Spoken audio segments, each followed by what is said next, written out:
Yes, on est en live sur Connexion H pour les entrevues express avec des leaders, des entrepreneurs alignés avec leur style de personnalité. Puis aujourd'hui, je suis vraiment contente de vous présenter une leader qui était dans l'univers leader avant que ça s'appelle Leader, M. Laro, la fondatrice de Boss Factory. Allô, comment ça va?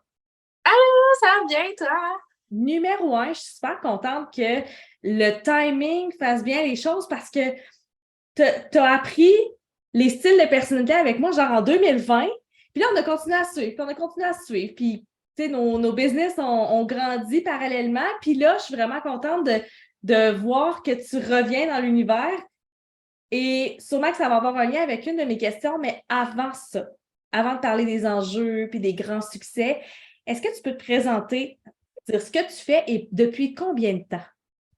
Oui, dans le fond, je suis mentor business, donc j'aide des entrepreneurs qui ont envie de se bâtir un empire à multiples ces chiffres grâce à une présence en ligne persuasive et systématique pour que les gens les trouvent et qui achètent. Bien important, fait que pas juste être visible et faire de quoi avec ça. Fait que je fais ça depuis 2020, 2021, c'est là que j'ai vraiment commencé à miser là-dessus parce qu'avant, j'étais aussi copywriter, puis je faisais des courriels. Fait que là, au début, je faisais les deux en même temps. Mais 2021, c'est là vraiment que je me suis concentrée juste sur le coaching. Qu'est-ce qui t'a donné envie de faire le switch de copywriter à non, moi je suis coach puis je monte ma formation? Honnêtement, c'est pas. J'ai eu l'idée, mais c'est pas venu de moi, dans le sens que j'avais bâti une présence en ligne pour moi avec un groupe Facebook, puis je partageais là-dessus. Puis les gens me demandaient comment tu fais pour faire des belles publications comme ça, pour en faire autant de qualité, comment tu fais? Puis les gens voulaient l'apprendre, fait que j'ai juste comme saisi l'opportunité, puis je me suis dit, OK, ben je vais bâtir quelque chose. C'est pas vrai que tout ce monde-là qui ont besoin d'aide, je peux pas les aider, j'ai jamais rien pour eux. C'est pas vrai. Fait que là, j'ai commencé à bâtir justement un portail de formation, puis après ça, j'ai mixé ça avec du coaching, puis bref, ça a comme évolué à partir de là. J'adore ça, l'évolution. Tu sais, on n'est pas parti de j'ai une idée, je bâtis une entreprise vraiment élaborée. Tu sais, ça commence avec des questions, des rencontres, puis après ça, oh, un portail de formation, puis on y va vraiment de façon évolutive. Puis c'est ça le best. Qu'est-ce que tu en penses? Ouais, ben ouais, parce que même, c'est ça que tu nous montres, tu sais, l'échelle de prise de décision puis de passage à l'action, tu sais, t'écoutes, tu regardes qu'est-ce qui se fait, tu analyses, puis après ça, tu prends une décision, puis après ça, tu le fais, puis t'en parles, puis t'en parles. Fait que c'est à peu près ça qui s'est passé aussi à ce moment-là.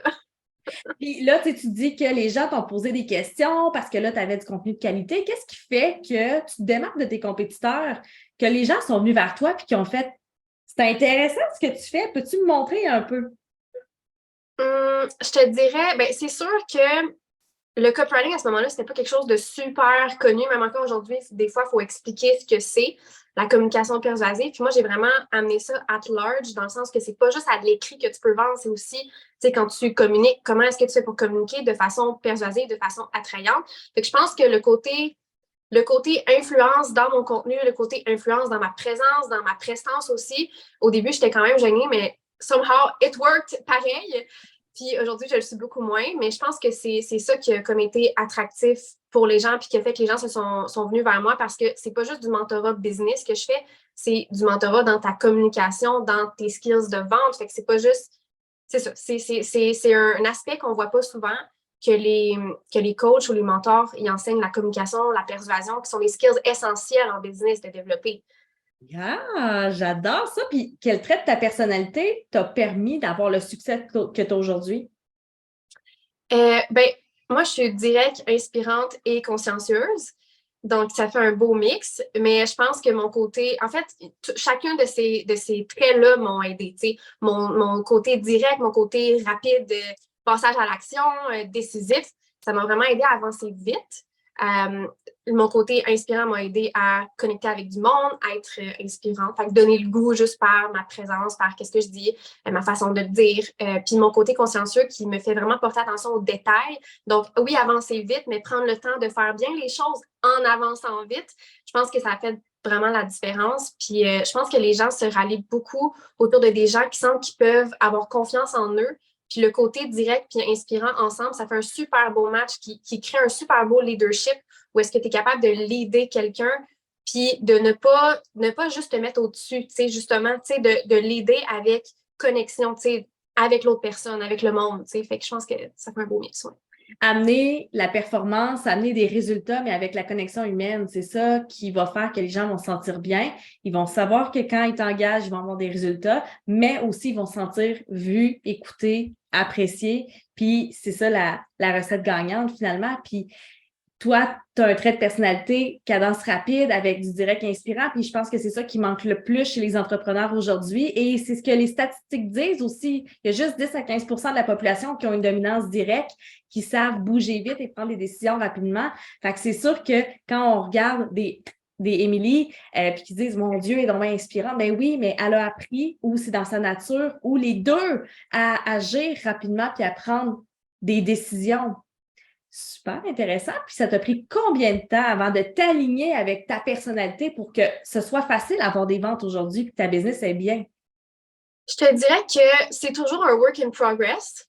Parce que tu t'alignes, là, tu te désalignes, là, tu réalises que tu n'es plus aligné, là, tu te réalignes. Fait que c'est tout le temps ça. Puis aussi dans mon style de personnalité, justement, je vais vite. Fait que je vais vite. J'ai du succès vite, j'ai des résultats vite, puis je fail vite, puis j'apprends donc vite aussi. J'aime ça que tu dis ça. Tu sais, tu as des échecs rapidement, mais tu bouges rapidement aussi. Ça, c'est le contraire des gens qui restent stagnés dans l'inaction de peur de se tromper. Ben, toi, c'est le contraire. Tu bouges vite, tu as des échecs rapidement, puis tu bouges vite. Je t'ai coupé, mais continue. Ouais. Non, mais c'est bon ce que tu dis parce que pour vrai, la majorité du monde, ce qu'ils vont avoir tendance à faire, c'est de tellement avoir peur de se tromper ou de vouloir être parfait ou un des deux, là, une de ces deux motivations-là, mais donc ils vont attendre que tout soit parfait pour bouger ou ils vont pas vouloir lancer leur truc parce qu'il reste ces petits détails-là. Écoute, moi, je me suis lancée, tout ce que je faisais était pas bon, là. Puis c'est avec le temps que ça devient meilleur, mais c'est parce que c'est important d'aller chercher du feedback sur le terrain. Fait qu'il faut que tu bouges, bref. Puis c'est ça qui fait que même si tu fails, dans le fond, tu ne fails pas, tu apprends de ça, donc tu peux te replacer plus vite. Donc, tu sais, désaligner, aligner, ben, c'est ça le point. Fait que, ouais, moi, ça a été vraiment ça mon parcours de désalignement, alignement. Fait que c'est toujours un work in progress. Mais je te dirais que quand je me suis lancée, puis j'étais copywriter, puis jusqu'à ce que je fasse le move de finalement faire du mentorat, ça a comme pris, c'est 2019 à 2020-2021 fait que ça a pris 1 à 2 ans. T'sais, j'ai eu 1 an où je faisais les deux, fait que c'était comme un middle ground. Là. Mais je pense que ça, c'est vraiment là que je me suis vraiment alignée avec qu'est-ce que je suis faite pour faire. Parce que comme copywriter, je répondais quand même à différents clients, donc différents patrons. Donc, je n'étais pas réellement dans ma zone où est-ce que je décide, je fais tout. J'avais encore je devais répondre aux attentes de d'autres personnes. Puis fait que, tu sais, des fois, même si tu as une expertise, des fois, la personne, elle le voit pas parce qu'elle le comprend pas, c'est pas son expertise. Puis là, il faut comme t'explique. Moi, c'est correct, le monde me suivait, mais quand même, d'avoir l'impression que je dois me battre pour mon expertise, non. Fait que je pense que ça m'a pris comme un an, 2 ans pour enclencher le processus de faire du mentorat, puis après ça, être à 100% dans le mentorat. Nice. Ouais. Quand tu penses à ta première version de programme de coaching, comment tu te sens? À quoi tu penses? Je vais aller me cacher.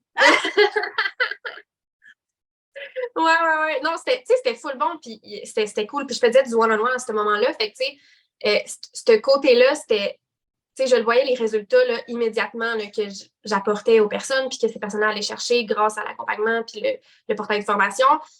Mais, tu sais, aujourd'hui, c'est une autre game au complet, tu sais. Puis au début, je pensais vraiment qu'une des façons de me différencier, c'était « Oh, mais moi, je t'aide de façon personnalisée, puis tout. » Mais à un moment donné, oui, là, genre, tu sais, ça existe encore, des accompagnements one-on-one. J'en ai encore avec WhatsApp, etc.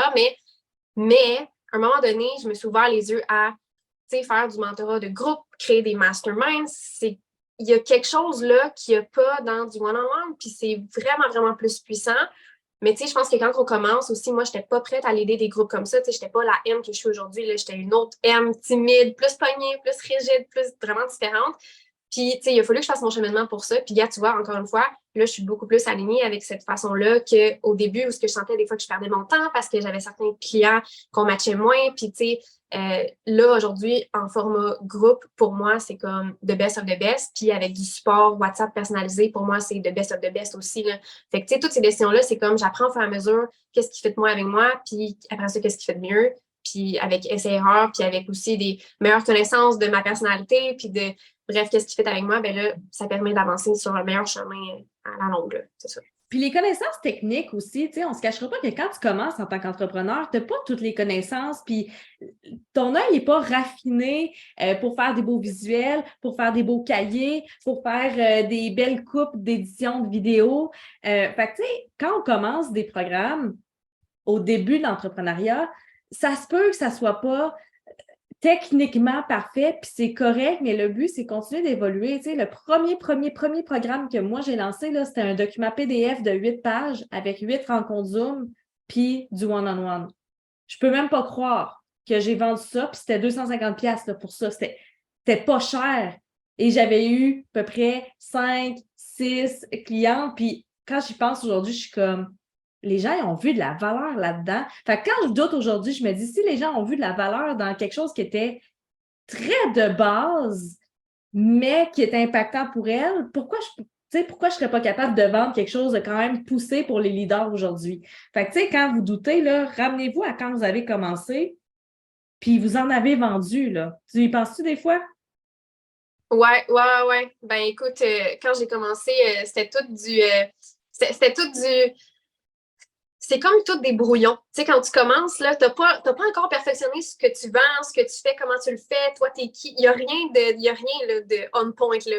Fait que, tu sais, mais sauf que c'est en commençant quelque part que tu t'en vas ailleurs, tu sais. Fait que, faut le faire, faut le faire. Puis si je te pose la question, c'est quoi ton plus grand défi que tu as eu depuis tes débuts, puis comment est-ce que tu fais pour le travailler?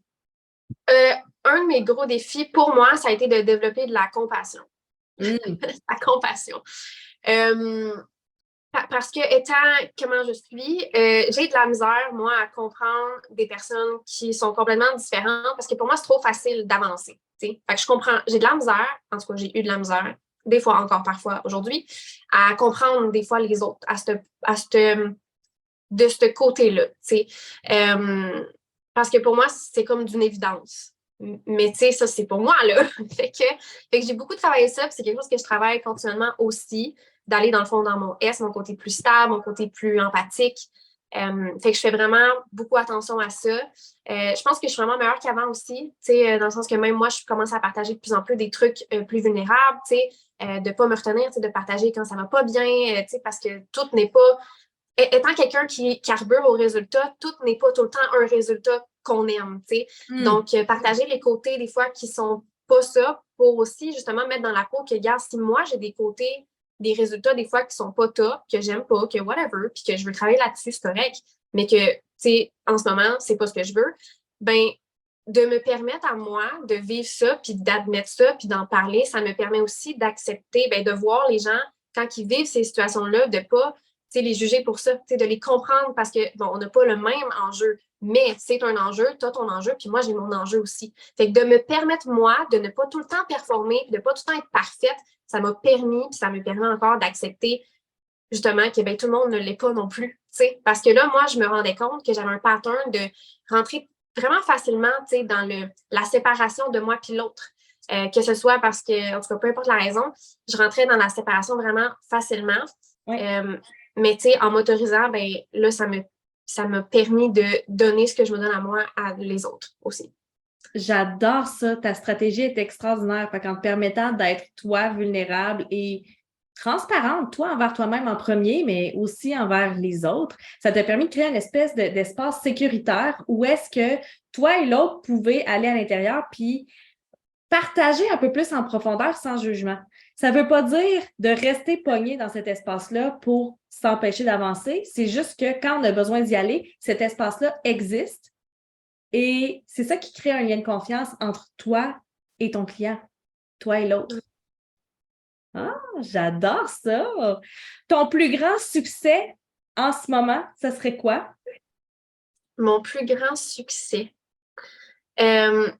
Écoute, en ce moment, la business que j'ai, je suis tellement fière de ce que c'est devenu. Quand je regarde où ce que j'ai commencé, comment ça a commencé. Fait que je te dirais juste d'avoir en ce moment la clientèle que j'ai, le service tellement de points que j'ai, le back-end, toute la gestion des systèmes en arrière, l'expérience client, client qui n'a pas été toujours mon premier focus, étant vraiment que moi j'avance, next step. Fait que expérience client en ce moment, tellement amazing. Je suis tellement fière de moi pour les changements. Puis j'ai pas fini, là, je suis encore en train de l'optimiser. Mais vraiment, ça, c'est comme d'aller toucher aux côtés qui sont moins naturels pour moi, puis d'en faire en ce moment mes priorités. C'est vraiment ça que je trouve hot. Puis aussi au niveau de l'équipe, parce que j'ai vraiment strugglé l'année passée. J'ai vraiment appris beaucoup d'affaires au niveau de la gestion d'équipe.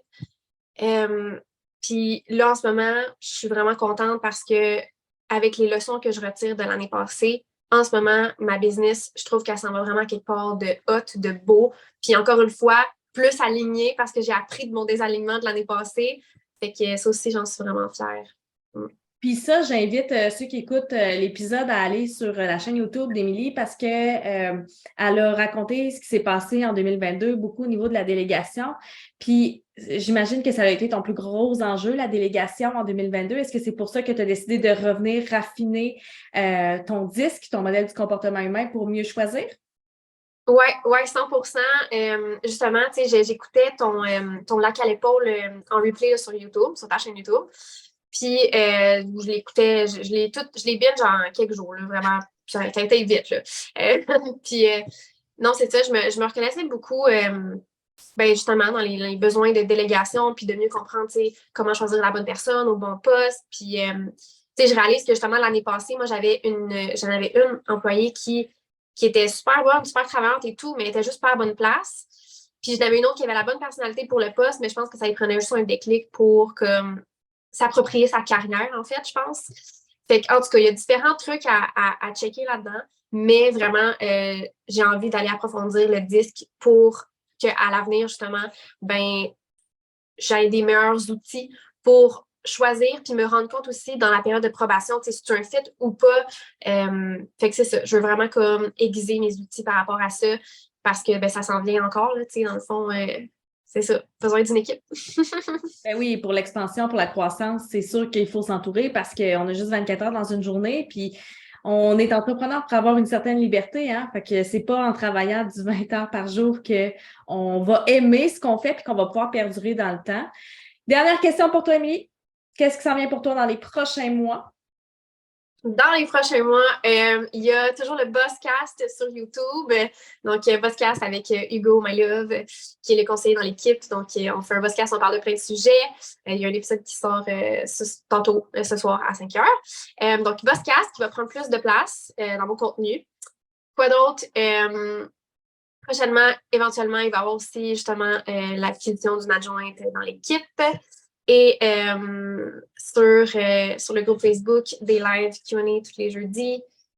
Et sur mon Instagram, plus de partage personnel dans mes stories. Je pense que c'est pas mal ça pour l'instant. J'adore ça. En tout cas, moi, je suis vraiment, vraiment, vraiment excitée et je me sens très, très, très choyée qu'on fasse un bout de chemin ensemble dans les prochains mois. Puis, je suis vraiment contente qu'on va travailler ensemble à te faire une équipe de feu pour que ta business aille encore plus loin. Merci pour ton temps, merci pour tes partages si précieux. Je suis certaine qu'il y a beaucoup d'entrepreneurs qui vont se voir dans ton parcours et j'espère que ça va vous avoir inspiré. Donc, on se dit à bientôt, gang! Merci, Christine!